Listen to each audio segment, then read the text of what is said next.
Welcome to a journey into the origins of thought, where we will explore the minds that shape the very foundations of our understanding. Hello, my name is Mike, and I am the host of Mind Escape Podcast. I am happy to share my new series called Masters of Rhetoric.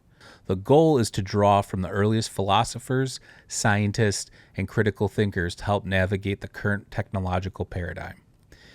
In a world where divisive and heuristic rhetoric often dominate online spaces, I believe it's crucial to return to the roots of dialectic. This approach can offer the thoughtful discourse that humanity desperately needs today.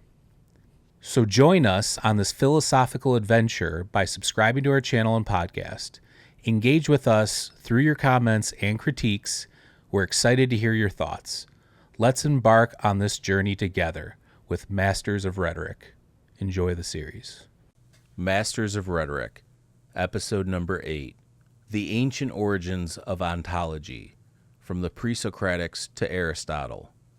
Here's a map for reference depicting the hotspot locations of the philosophers, starting with the pre-socratics and working our way to Aristotle. Thales of Miletus, the first known Western philosopher. Thales claimed everything is water.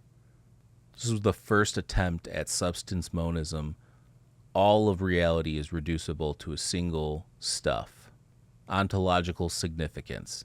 Thales introduced the idea that there is a fundamental being underlining appearances.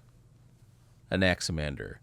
Anaximander introduced the apeiron, the indefinite and boundless, as a source of all being. He rejected any tangible substance as the ultimate cause. Ontological significance.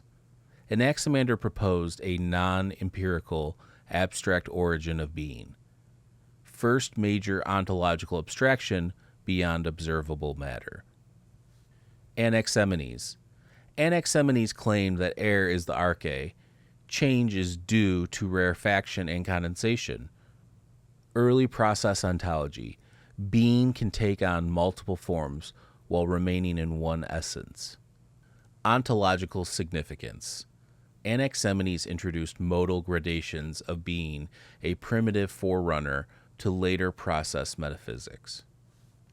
Heraclitus, the philosopher of change.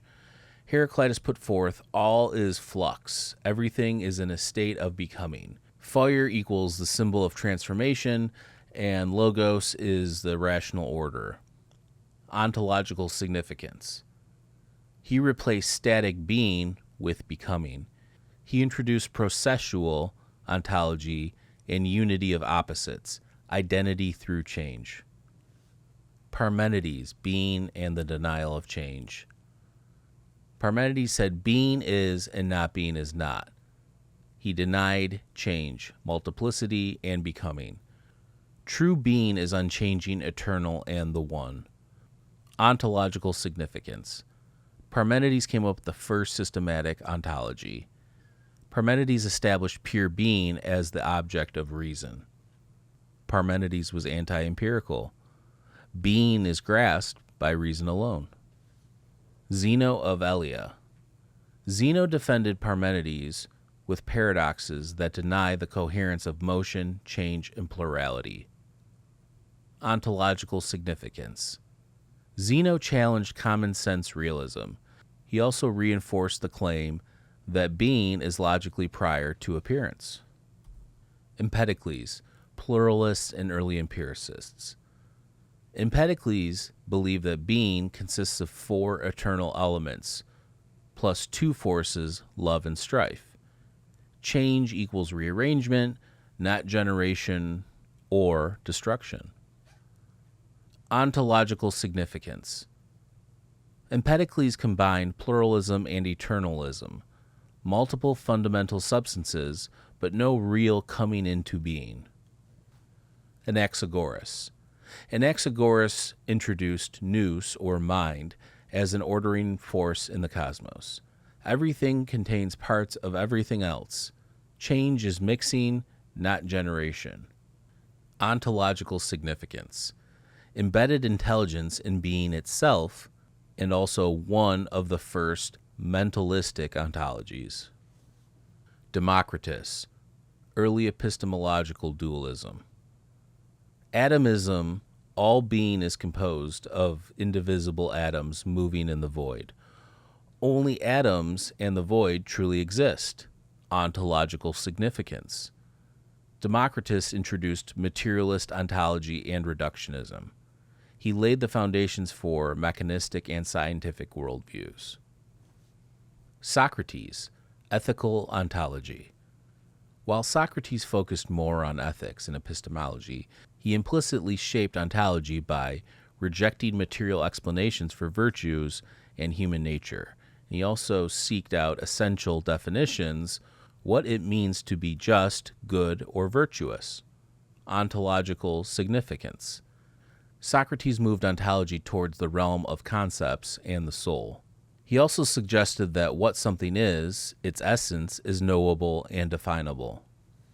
Plato, dualist ontology. Key ontological views. The theory of forms. True being exists in an immaterial, timeless world of perfect forms. Sensible things participate in forms, but are not truly real. Two-world ontology. World of becoming, or physical, equals illusion or change. World of being, or forms, equals true reality or eternal. Ontological significance. One of the most influential ontologies in Western thought. Plato established metaphysical dualism, a higher, truer order of being beyond the senses. Aristotle, substance ontology. Key ontological framework. Being equals substance. Reality is composed of individual substances defined by their form and matter. Aristotle rejected Plato's forms as separate. Instead, form is the thing. Aristotle rejected Plato's forms as separate. Instead, form is the thing. Aristotle distinguished between potentiality and actuality, primary versus secondary substances, and essence versus accidents. Ontological significance. Aristotle created the first systematic ontology that aligns with scientific realism. All things are a unity of form and matter. Their being is the actualization of potential. Here I have a table I created. From the top left to the right, I have thinker, core view of being, ontological mode, and significance. And down the left-hand side, I have Thales, Heraclitus, Parmenides, Democritus, Plato, and Aristotle. Under core view of being, for Thales, I have water is the arche. For Heraclitus, I have all is change, fire, and logos. Parmenides, I have being is, change is illusion. For Democritus, I have atoms plus void. For Plato, I have world of forms. For Aristotle, I have substance, form plus matter. Under ontological mode, for Thales, I have substance monism. For Heraclitus, I have process ontology. For Parmenides, I have static monism. For Democritus, I have materialist pluralism. For Plato, I have metaphysical dualism. For Aristotle, I have immanent realism. Under significance, for Thales, I have first natural ontology. For Heraclitus, I have unity through becoming. For Parmenides, I have rationalist ontology. For Democritus, I have proto-scientific metaphysics. For Plato, I have idealist ontology. And for Aristotle, I have grounded scientific ontology. Final analysis. The birth of ontology. The pre-socratics asked what reality is, but not always what being means. Parmenides was the first to define being itself as a philosophical subject. Plato abstracted being to a non-material plane, forever shaping metaphysical inquiry.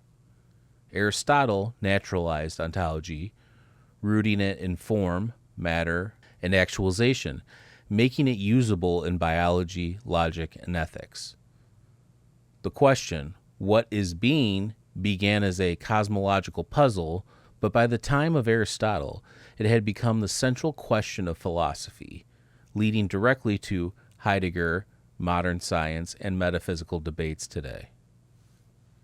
Questions and conclusions for Masters of Rhetoric, episode number 8, The Ancient Origins of Ontology, from the pre-socratics to Aristotle. Number 1. Was Parmenides' claim that non-being is not the first true ontological proposition in Western philosophy, or a denial of change and plurality altogether? Number 2. How does Heraclitus' concept of a world in flux challenge the idea of stable, knowable being, and can ontology survive without permanence? Number 3. Is Plato's two-world ontology, forms versus physical world, a solution to the problem of being, or a metaphysical leap that complicates it further? Number 4. Does Aristotle's view of being as substance strike a more balanced ontology between material reality and intelligible form, or does it oversimplify the complexity of existence? How did the pre-Socratic obsession with what is evolve into a structured ontology in Aristotle? And what, if anything, did we lose in that transition? Until next time, this has been Masters of Rhetoric. Stay curious, stay skeptical, and keep trying to master rhetoric.